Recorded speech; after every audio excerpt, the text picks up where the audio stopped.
不是今天那个，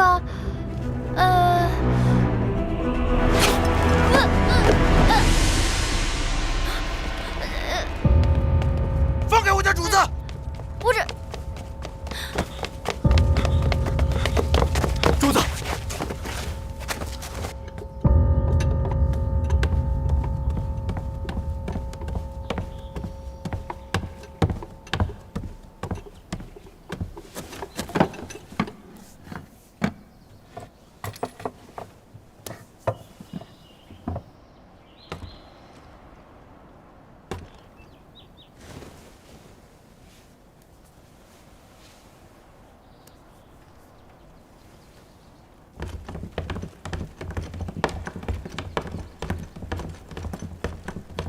禀国主，拓跋将军和御医到了。恕臣下无能，一直看不出来世子所得何症。回禀国主，臣在青阳时，曾有大夫为世子看过，说世子患的是血厥之症。血厥之症，那可是不治之症啊！不治之症。禀国主，世子的身体的确极其怪异，在青阳的时候也曾发作过，但是有一位高人出手，让世子完全康复了。既然能够好转，那在这儿也就一定能治好。药师名医，我下堂一样都不缺。禀国主，那位高人用的不是药，而是秘术。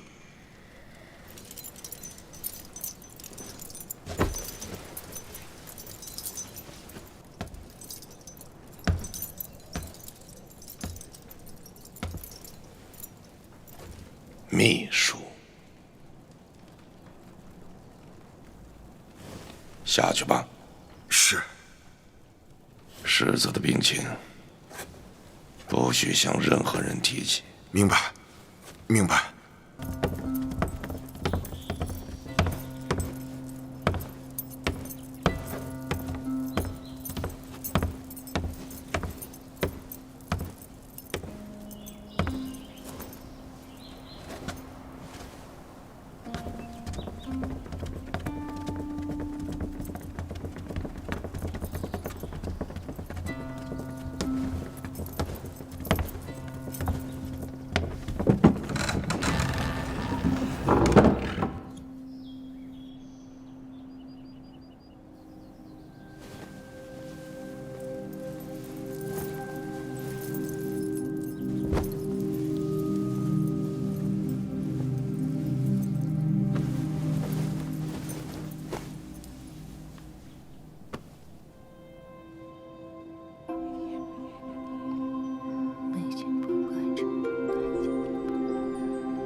是。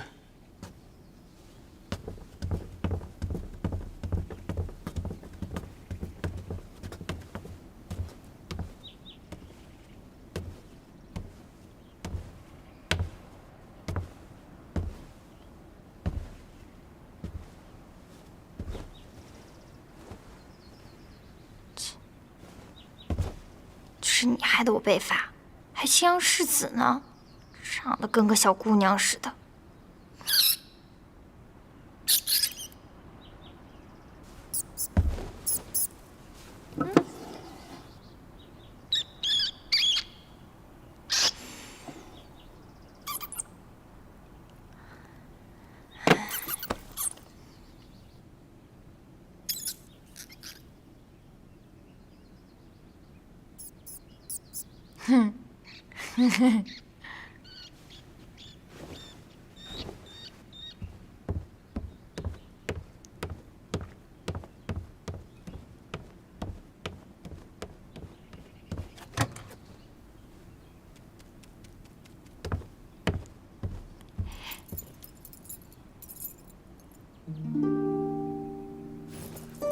干嘛呀？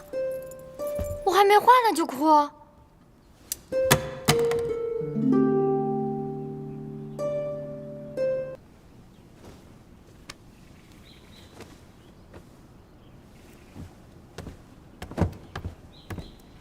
世子醒了，可觉得好些了？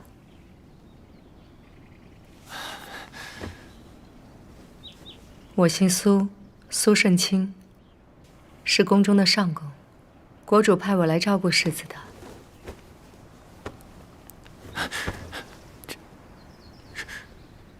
你见到怀里的纸套了吗？世子可是说这个？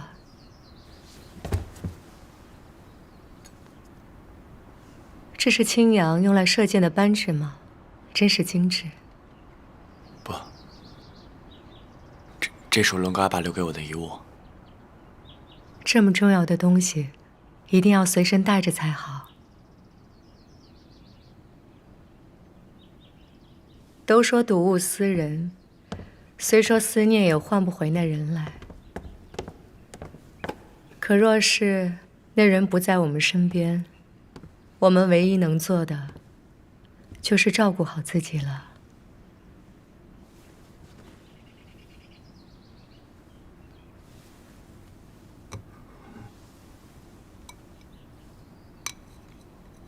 等世子身体恢复一些，我带世子出宫走走，散散心。对了，我现在在什么地方？这是国主在东宫为世子修建的招贤馆，这些书都是国主特意安排的，为的是让世子能够在闲暇之余多了解一些东陆文化。先前世子舟车劳顿晕倒了，国主已经令御医每天为世子调养身体，世子安心养病便可。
过来。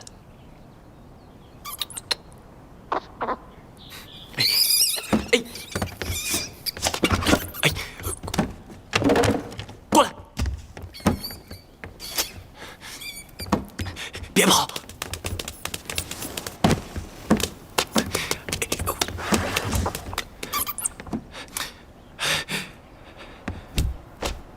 嘿！别踩！别踩！呀，好像死了。你，哎呀，这是世子的宠物，是，正好送给你的。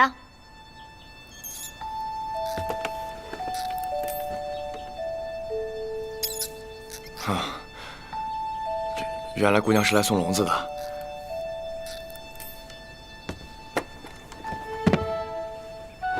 在下青阳伯帕索尔家，吕归尘。请问姑娘是？都见了这么多次了，还这么多礼啊，真够吓人的。我是这紫凉宫的常客，你把我当个闲人就行了。不过你这个小世子倒是挺有意思的啊，养的宠物奇怪。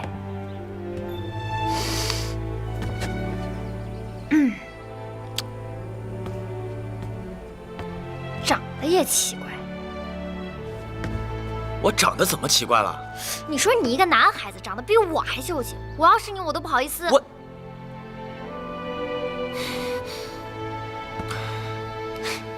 行了，不逗你了。你说你这么害羞，以后还不得被百里环欺负死啊？既然你收了我的礼物，咱俩以前的恩怨就一笔勾销了，别再去国主那儿说坏话了，要不然我要你好看。哎，姑娘，你叫什么名字啊？雨然姑娘。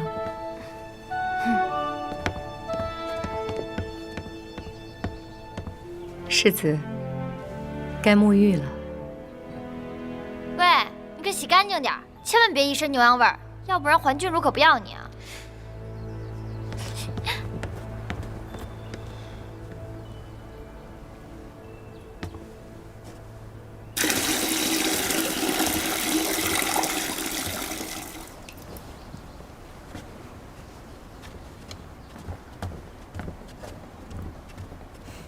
你们暂且退下吧。是。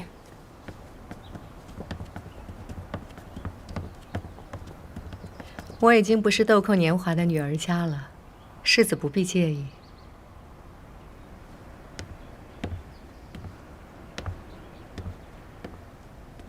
世子要快点沐浴，一会儿还要赶去参加国主的家宴呢。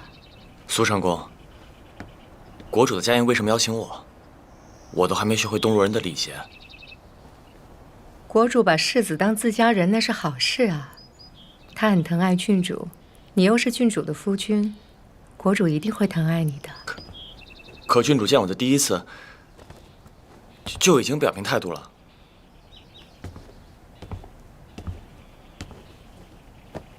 生在帝王家，总是有很多不得已。世子虽然不说，可是心里对郡主也未必多么钟情吧。我初来乍到，都还不知道郡主什么性情。可你也不了解刚才那个混世的小魔头啊。世子看他的眼神可是认真的很啊。国主封你做郡主，从今以后你的身份就跟环儿相当了。我跟他身份一样有什么用啊？就算我不是郡主，他也不能把我怎么样啊！雨然，你要记得自己的身份，万不可再像以前那样胡闹任性了。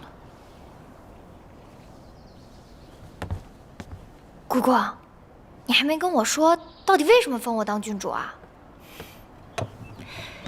这是国主对你的恩宠和尊重啊！切，说的好听，你们是不是有什么阴谋？你们先下去吧。是。雨然，姑姑是不会害你的。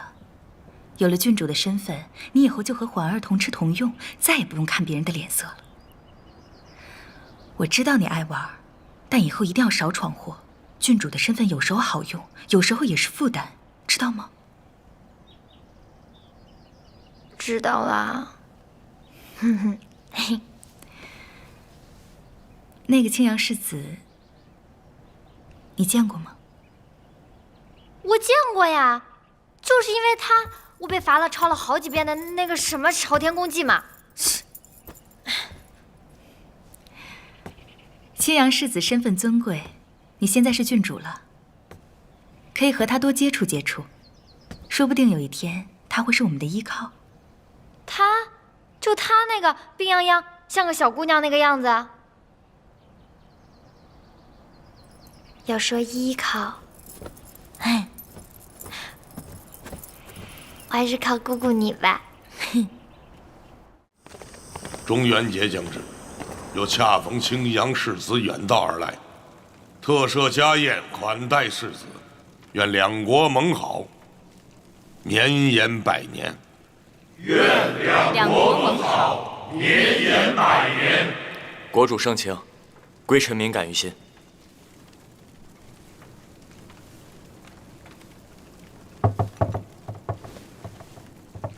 因为今天是家宴，所以未请九王驾临。今天在座的都是顾家的家人，将来也就是世子的家人。这位是顾家的国师龚雨一先生。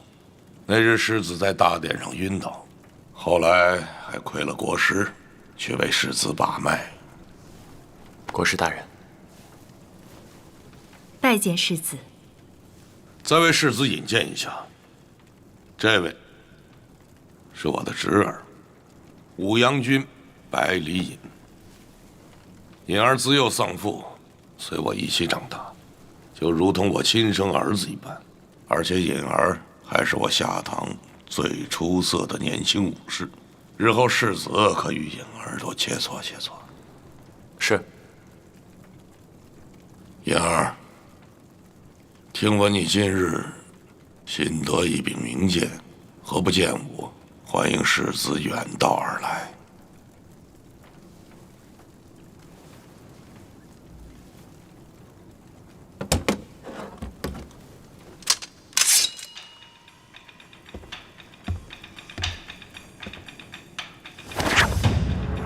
这剑舞传自青州的羽族，看似舞蹈般柔弱，可上了阵却颇具威力。世子可知道羽族？听说在大陆极东极北之地，有片土地遍布森林，被称作青州。相传在青州的森林里居住着羽族，说其中血脉之纯净者，可以长出双翼，翱翔天空。世子博闻强记。这羽族不光是出好剑好枪，最著名的还属绝世美女。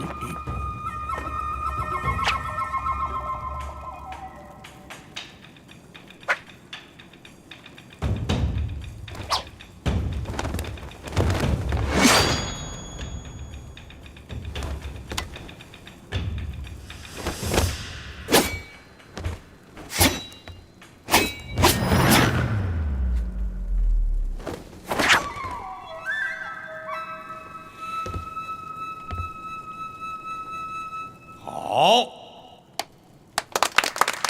武阳君果然好剑法。开宴。鸣钟开宴。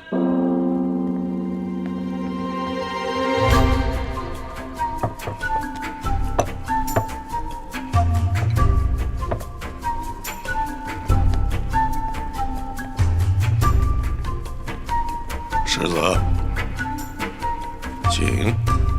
是。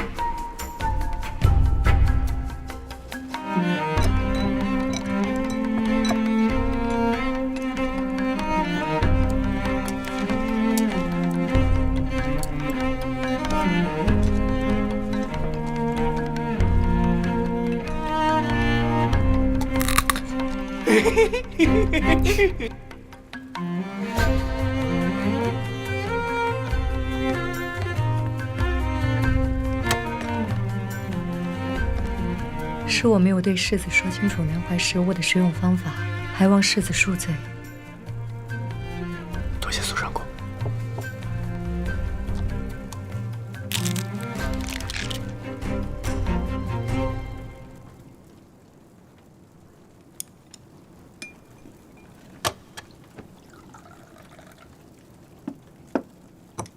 世子请用。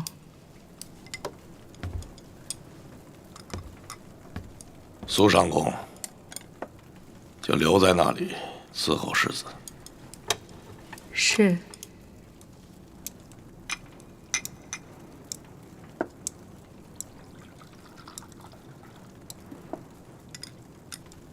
今日孤家还有一件重要的事情要宣布，传与郡主。传与郡主。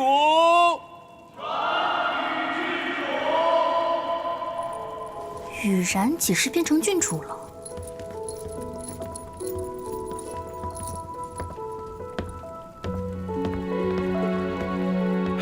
雨然，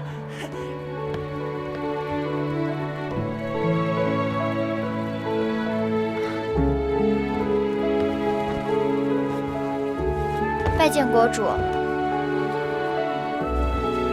哥哥，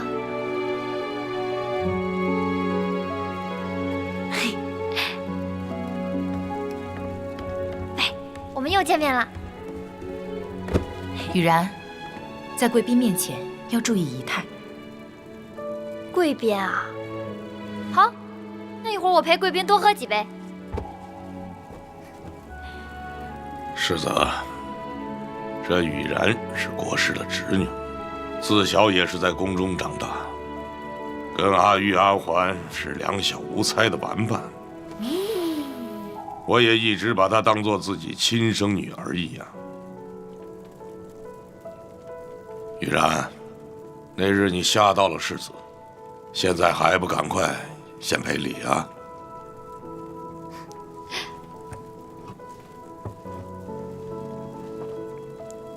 先干为敬了啊！你不是想知道我叫什么吗？知道了吧？以后在紫凉宫提我的名字，大家会多给你点面子的。胡闹！又拿男孩子的语气说话了。世子失礼了。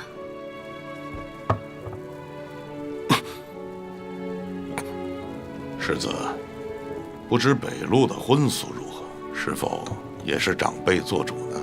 回国主，北路婚俗各部落不同。我从小在真言部长大，在我们真言部，每到月圆之夜会宰了羊烤起来，然后升起篝火，所有的年轻男女都会过来，大家喝了酒就去河边唱歌，唱着唱着就知道自己喜欢谁了。唱完歌又怎么样呢？那自然是备了彩礼，上门提亲了。倒也不是，男孩第二天会把自己打来的一只野雁、一只野兔，还有一只野羊挂在女孩帐篷外面。女孩要是收下了，就算定了亲。晚上两个人自己找地方相会。相会了，又做什么呀？相会了就……阿环，你真是个呆子啊！男女私会，那当然是干该干的事儿了。国师，雨然又在说女孩子不该说的话了。雨然，我说什么啦？男女私会，那不就是一块吃吃饭、谈谈心吗？你想成什么了，阿环？啊？嘿嘿。雨然，你这么的贪玩，想不想和世子一起驰骋草原啊？啊？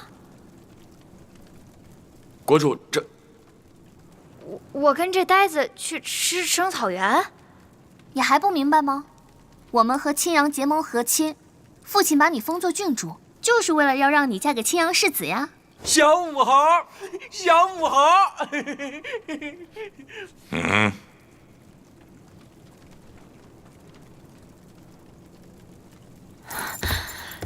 你们封我当郡主，就是为了让我去草原和亲？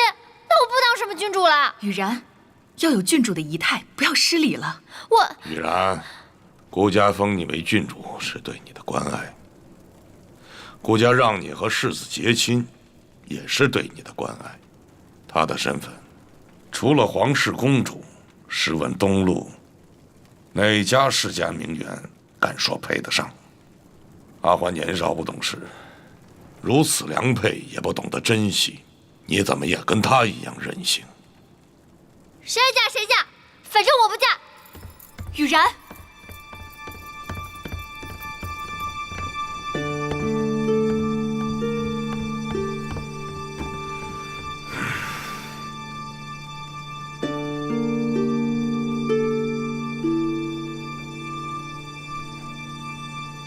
雨然，雨然，骗我！你就是个大骗子！我什么时候骗过你了？你封我当郡主，就是为了把我卖了去和亲。青阳世子要在下堂留住学习多年，不会立刻回到汉州。他虽然身子弱了点，但品性温柔，是个十分不错的郎君。你嫁给他，将来就是草原上的女主了。这跟我有什么关系啊？我只嫁我自己喜欢的人。你又说什么胡话？人生在世，哪有什么自由自在的？雨然，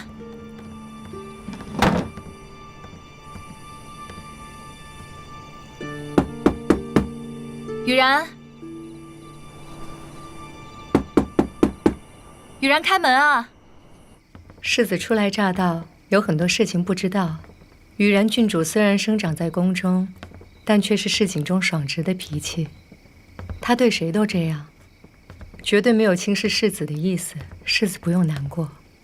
我没有难过，这件事情其实是我打扰到他了。我本来以为离开草原，到一个没人认识我的地方，就不会影响到别人。没想到刚来就给人添了麻烦。世子心软，看到别人受了委屈，总觉得是自己的错。但其实这世上人人都有很多委屈，世子哪能一一都顾得过来呢？颖儿，你怎么会在这儿？世子方才匆匆离宴，我来看看世子安全到达了没有。世子这里环境真不错啊，有好书美酒，还有家人照顾。世子，你要好好调养身体啊。哦，有苏上公在啊，那我真是瞎操心了。颖儿，哼。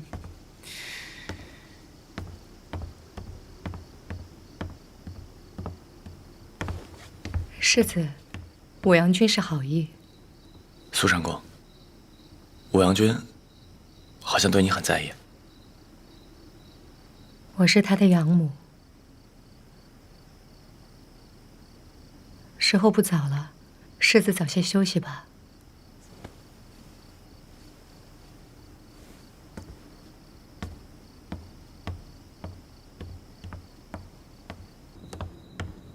反正我是个没爹没娘的孩子，我出去鬼混怎么了？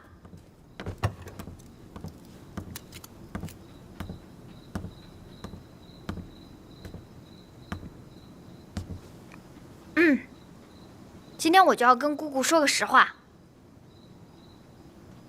其实我是个男儿身，所以和亲之事恕不能为。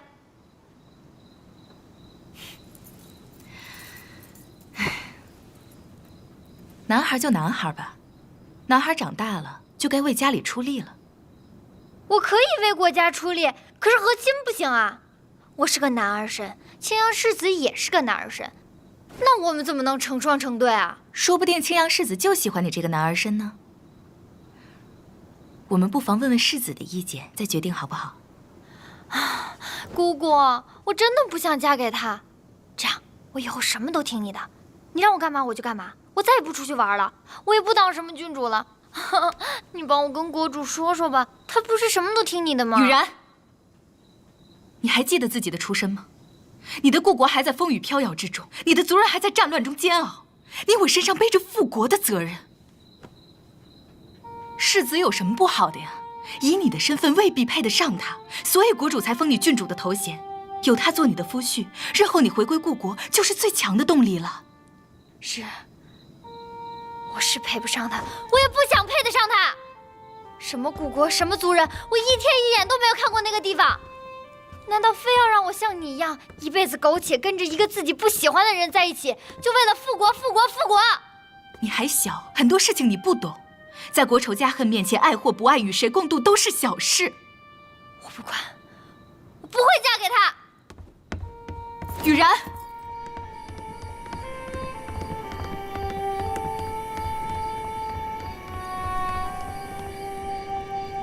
青阳来的，你给我出来！世子准备歇息了。起开你！郡主，你出来！我跟你说，我是不会嫁给你的。来南回这么多天，想必你也听说了，人家都说了，国师的吹牛比狗的反。你想要什么贤妻良母，我根本不是那块料。哎，我求求你放过我，我一定会记得你的大恩大德的。郡主，是想让我去跟国主提解除婚约这件事情？对啊。哎，你想啊，这要是我去说了，那就是我看不上你；但如果是你去说了呢，那就是你看不上我。哎，我宁愿让你看不上我。再说了，你们青阳人不说自己仗义吗？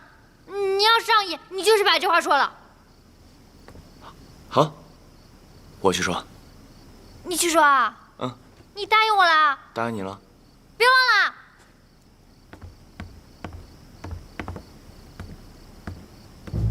你等等。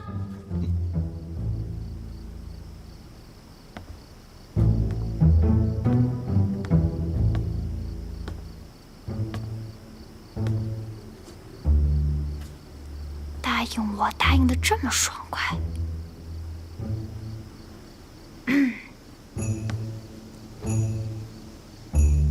你是不是觉得我没有白丽环长得好看？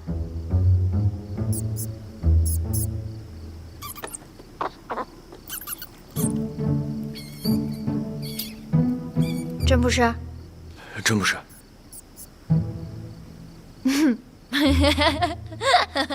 你笑什么啊？瞅给你刚才吓的！哎呀，我也知道，这事儿也不是你的主意，但是我也没人能发火啊，我就只能跟你发火。反正我现在心情好多了。你可答应我了，千万不许忘了，约定。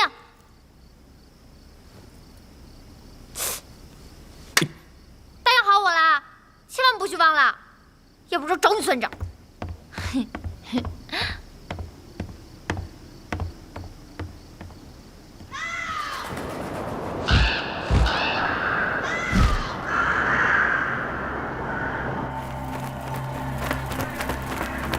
父亲怎么都不相信我，无论我做什么都是错的。和我离国接壤的国家中，最富庶的就是下唐国。百里景洪志向部下寻求和青阳结盟，这分明就是想借青阳之势和我离国为敌。那我就先杀了青阳世子，然后陈兵边境，空闲不发，再派使者前去议和。百里景洪虽有心机，却不是英雄果敢之人。重压之下，他一定会答应我割地求和。到那时，我便也可以像父亲一样，不动一兵一卒割让下唐国的土地，还可以为父亲打开通往帝都的通道。这不都是父亲心心念念的吗？老师，你帮忙想想办法。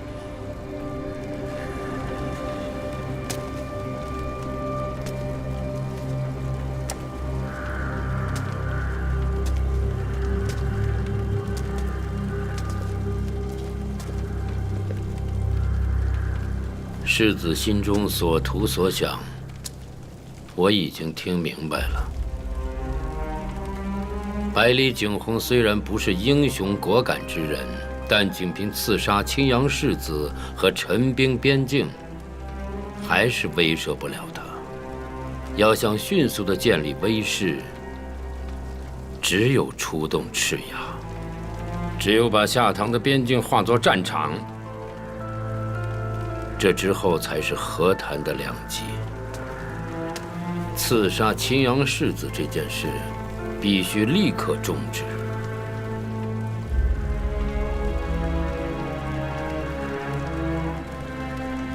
那孩子跟我有些渊源。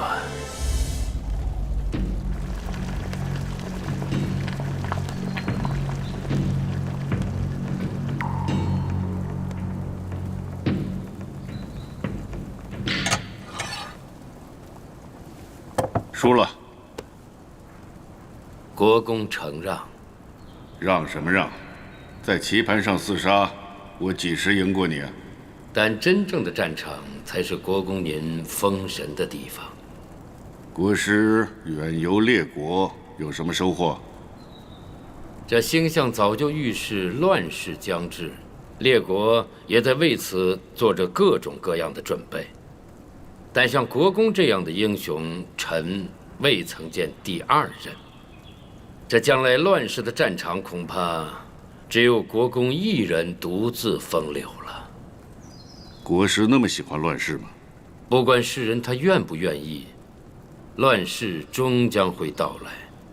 身为离国国师，就该急公爷所急，想公爷所想，为即将到来的乱世早做准备。还记得当初你来离国找我，你当时是一袭黑衣，像个书生，说是要送我一片土地。我问在哪儿，你把我带到了离国最高的山上，手一挥，我说天下。对，我就是被这句话感动，才封你为国师的。确实，我们离国的崛起，你功劳非小。国公言重了。但是你在离国大肆培植陈乐部的势力，用秘术训练武士，组建了赤牙军队，这些都不是我喜闻乐见的。特别是姑的儿子嬴真，对你是言听计从，好像是变了一个人。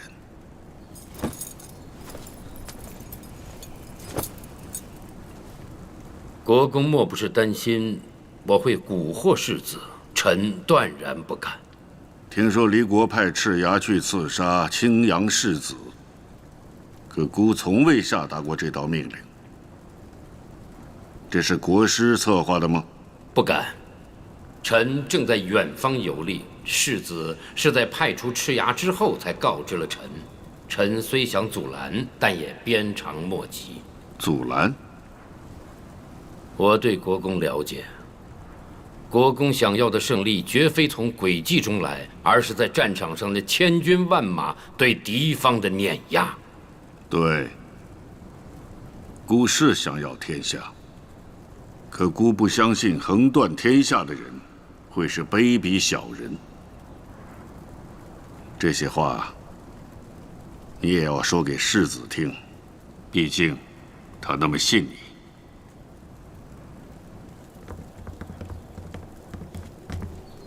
见过国主，拓跋将军。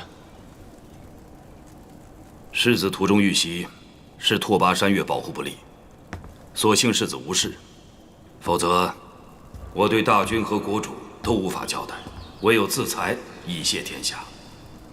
哎，这也正说明我们跟青阳部的结盟击中了离国的要害，他们才会对世子下此毒手。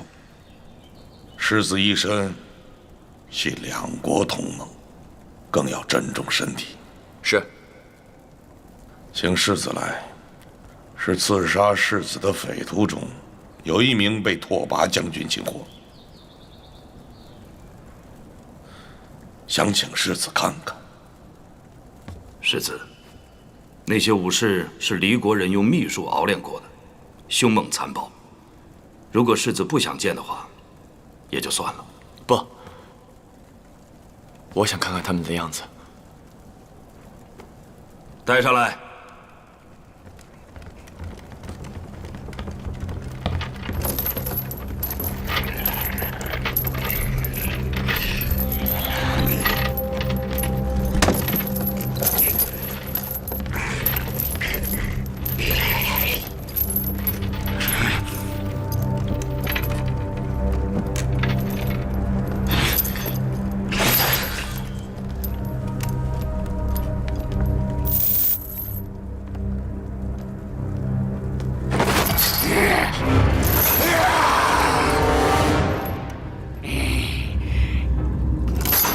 没什么，要不是在战场上和这些东西面对面过，恐怕我也应该是这样的反应。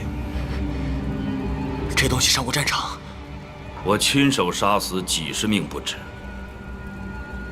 世子，这就是赤牙，他们虽然是人，却跟野兽一样嗜血凶暴，而且还感觉不到疼痛。离国人想置世子于死地，竟然动用了这种禁忌的东西。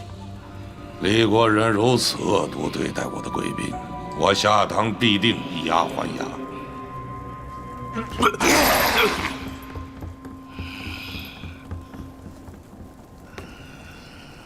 这孩子如此柔弱的性格，怎么能跟他那些柔狼似虎的哥哥争夺青阳的大宝呢？请国主相信拓跋的判断。若是国主亲眼见到世子斩狼的那一刀，也应该会确信，他就是青阳未来的主人。信不信又能怎样？不远万里送来的世子，难道还能退货吗？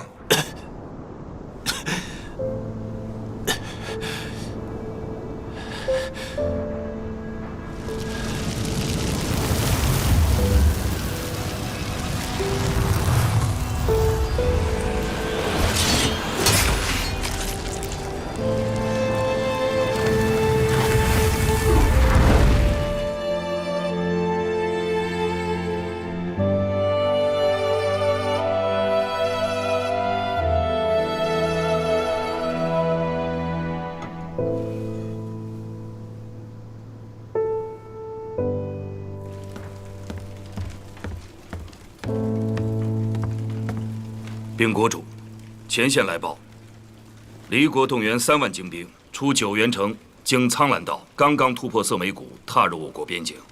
我军损失惨重，伤亡还在计算之中。色眉谷也算是一处天险，怎么会轻易失守？离国人动用了赤牙，我们军队难以抵抗。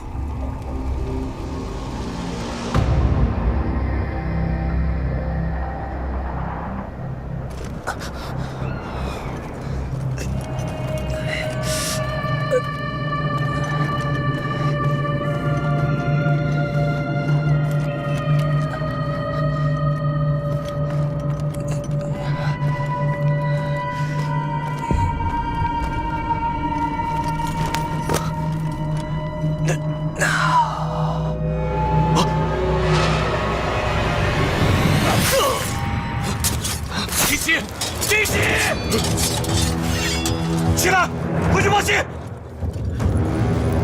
撤！撤！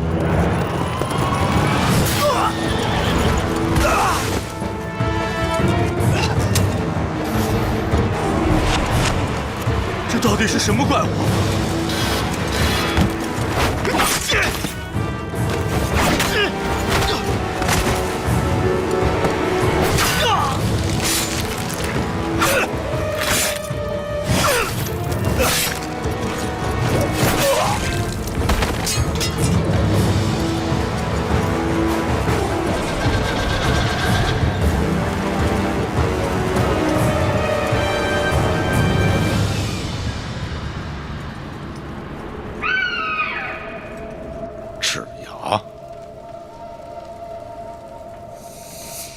看来离国是知道我们与青阳的结盟，有所警惕了。拓跋将军听令，命你率5万精锐开赴边境，夺回色眉谷。末将领命。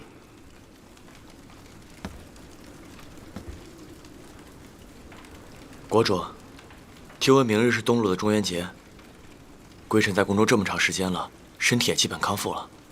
不知明日可否出去走动走动？世子恐怕还不知道，赤牙已经出现在南怀城中，他们明显是冲着世子来的。只要让他们盯上，他们就是如躯复骨。他们想要世子的性命，不会因为一次失败就放弃。国师想得周全，这南怀城里戒备最严的就是这紫良宫。世子若不是在此宫中待着，恐怕早已经再次遭遇凶险。归臣明白了。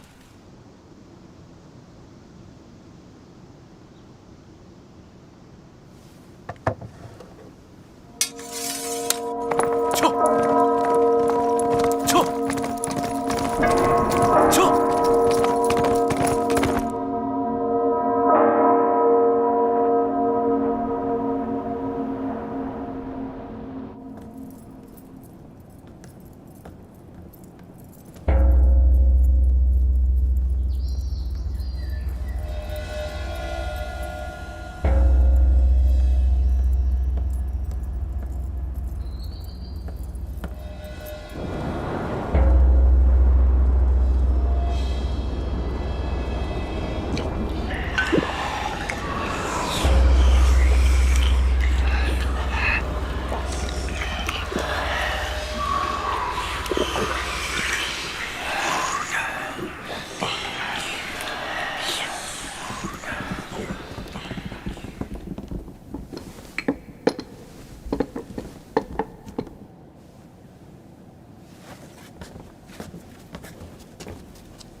启禀圣上，夏唐国飞鹰传信，加急军报，李国已出兵踏入夏唐地界。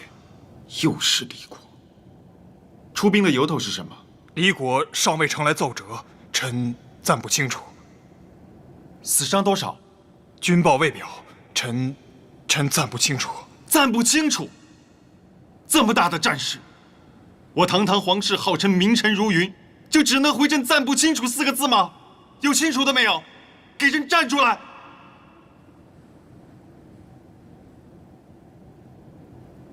难怪以尹无疑为首的诸侯们肆意妄为，原来是朕的错。朕养了一群窝囊废，这群窝囊废不知道帝都之外发生了什么。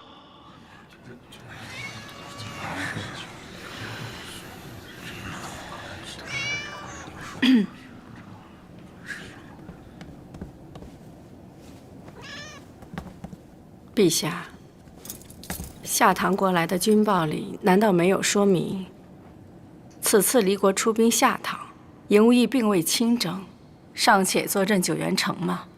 此事清楚吗？这军报未表，臣罪该万死，罪该万死。看来掌管军报的该换换人了。陛下，离国虽然入侵夏唐地界，但尹无益并未亲征。此人号称离国的狮子，攻无不克。他如果想一举夺得夏唐的多少土地，怎么可能安守九原城不出呢？他这次出兵，怕是一场试探。如果被这场试探惊到，反倒让尹无益看出我们皇室的底牌。姑姑所言有理，可总不能任由尹无益为所欲为吧？